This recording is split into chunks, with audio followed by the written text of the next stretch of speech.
Mezani mwetu tumefikiwa na taarifa ambazo sio nzuri kumuhusu aliyewahi kuwa mbunge wa Arusha mjini kupitia tiketi ya Chama cha Demokrasia na Maendeleo Chadema, lakini pia aliwahi kuwa mwenyekiti CDM kanda ya Kaskazini, ambaye kwa sasa ni mjumbe wa kamati kuu ya Chadema Taifa na mkurugenzi wa mipango Godbless Lema.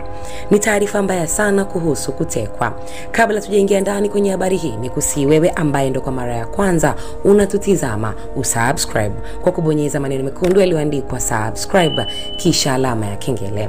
Nchini Tanzania hivi sasa kumekuwa kukiripotiwa matukio ya watu kutekwa, kuuawa na wengine kupotezwa kabisa, kama mzee Kibao aliyeuawa baada ya kushushwa kwenye basi, Deus Soka, Mdude Nyagali, Humphrey Polepole na wengine waliodaiwa kutekwa ambao familia ziliripoti kuwa walivamiwa majumbani mwao na watu wasiojulikana wakijisema ni polisi, wakavunja nyumba na kuwachukua kwa nguvu na mpaka sasa hawajaonekana.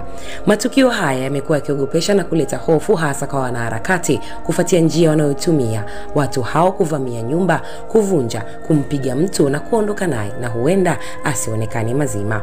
Huku kwa muda mfupi tulikuwekea taarifa jeshi la polisi likiripoti kuokotwa kwa miili ya vijana 4 kule Dar es Salaam Pwani waliotekwa majuzi na kuuawa wakiwa na majeraha ya kupigwa.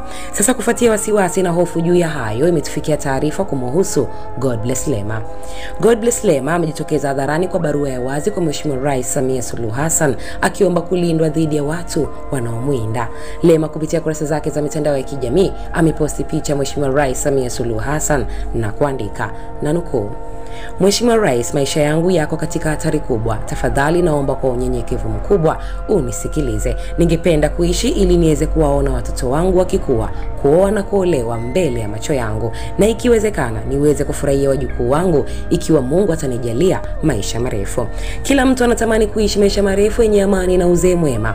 Kwa sasa kuna watu ambao wananifuatilia kwa karibu sana. Hata jioni ya leo wameonekana maeneo ya nyumbani kwangu na nina hofu kwamba wangeweza hata kumdhuru mtu yeyote ambaye si mimi. Kwa hali hii naona ni bora nijiweke mikononi mwa mamlaka kwa hiari yangu kuliko kuendelea kuishi kwa hofu kila siku. Niko tayari kuwekwa mahabusu kwa hiari yangu hadi kipindi cha uchaguzi kipite, kwa sababu naamini kufanya hivyo kutaleta utulivu kwa wazazi wangu, mke wangu Neema na watoto wangu. Najua watahisi angalau faraja kwamba niko salama. Ninaomba kwa moyo mkunjufu ulinzi na msaada wako, Mheshimiwa Rais. Mwisho wa kunukuu. Hayo aliandika Lema, na kupitia space ya mtandao wa X Lema alisema imefikia mahali anaogopa hata kurudi nyumbani, kwani watu hao wanaomfuatilia wameonekana maeneo ya kwake zaidi ya mara 3 huku wakiwa na gari tofauti.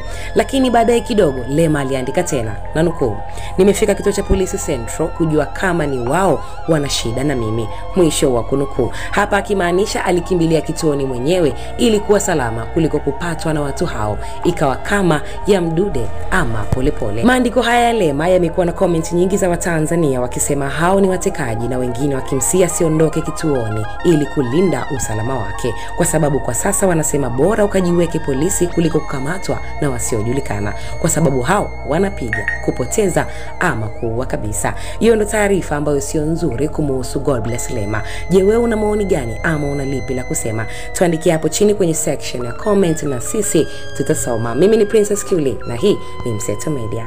Hakikisha umesubscribe, comment, like na kushare. Mseto Media, we connect everywhere.